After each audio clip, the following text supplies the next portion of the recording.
এই সেগমেন্টটাতে আপনাকে জিজ্ঞেস করা হতে পারে অ্যাবাউট ইওর মডিউলস। এখানে কোয়েশ্চেন ২ ধরনের আসতে পারে। এই কোয়েশ্চেনটার আনসার কিন্তু ডিপেন্ড করছে আপনি কি পরিমাণ আনসারিং টাইম পাচ্ছেন এটার উপর। লেটস সে আপনি ১ মিনিট টাইম পাচ্ছেন। ইন দ্যাট কেস কিন্তু আপনি সবগুলো মডিউল কিন্তু এখানে বলতে পারবেন না। এবং তখন আপনার কোয়েশ্চেনটাও থাকে which specific modules are you most excited about? এইরকম টাইপের কোয়েশ্চেন থাকে। তখন স্পেসিফিক ২ টা বা ৩ টা মডিউল কিন্তু আপনার এখানে বললেই হয়ে যাচ্ছে। বাট আবার এখানে আরেকটা সেগমেন্ট থাকে যেখানে আপনার অ্যাবাউট অল দ্য মডিউলস সম্পর্কে জিজ্ঞেস করা হতে পারে। তখন আপনার ১ মিনিট ৩০ সেকেন্ড থেকে শুরু করে আর ২ মিনিট পর্যন্ত কিন্তু আপনি এখানে টাইম পাবেন। আমি ফার্স্ট সেগমেন্টে চলে আসি। যদি আপনি ১ মিনিট টাইম পেয়ে থাকেন, ইন দ্যাট কেস আপনার আনসারটা কিরকম হতে হবে?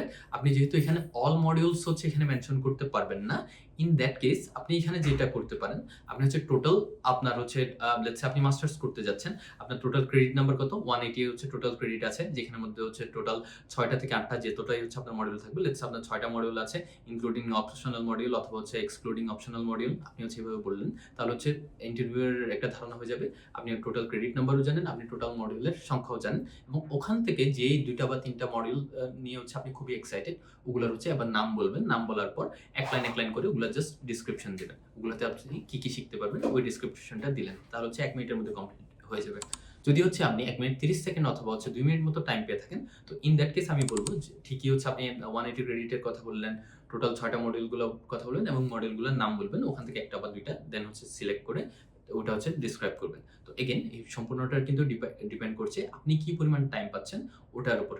কিন্তু এর ইন্টারভিউর ক্ষেত্রে মোস্ট অফ দ্য টাইমে আপনাকে অল মডিউল কখনোই জিজ্ঞেস করে না। সবসময় আপনাকে ২ টা বা ৩ টা মডিউলই জিজ্ঞেস করে। বাট এখানে আপনি সবগুলো মডিউলের নাম্বারটা দেখে নেবেন এবং ওখান থেকে স্পেসিফিক ১ টা বা ২ টা দেখে নিতে পারেন।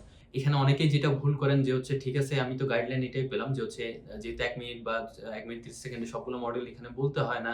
তাহলে আমি ২ টা বা ৩ টা মডিউল দেখে যাই, বাকিগুলো দেখার খুব একটা দরকার নেই। আমি খুব একটা মুখস্থ করার দরকার নেই। এই জায়গায় এই প্রবলেমটা হয়। অনেক সময় আপনাদেরকে স্পেসিফিক কোনো একটা মডিউল দিয়ে বলা হয় এই মডিউলটাতে আপনি কি শিখতে পারবেন। যেকোনো একটা মডিউলের নাম উল্লেখ করেই ডিরেক্ট বলা হয়, আপনি এই মডিউলটাতে আপনি কি শিখতে পারবেন। যদি ওই মডিউলটা আপনার কাছে আননোন হয়ে যায়, তখন কিন্তু আপনি ওটার আনসার তখন করতে পারছেন না। তো ইন দ্যাট কেস আমি বলব সবগুলো মডিউলই ভালোমতো দেখে যাবেন। কারণ মডিউল এখানে আপনার মুখস্থ থাকা খুবই জরুরি।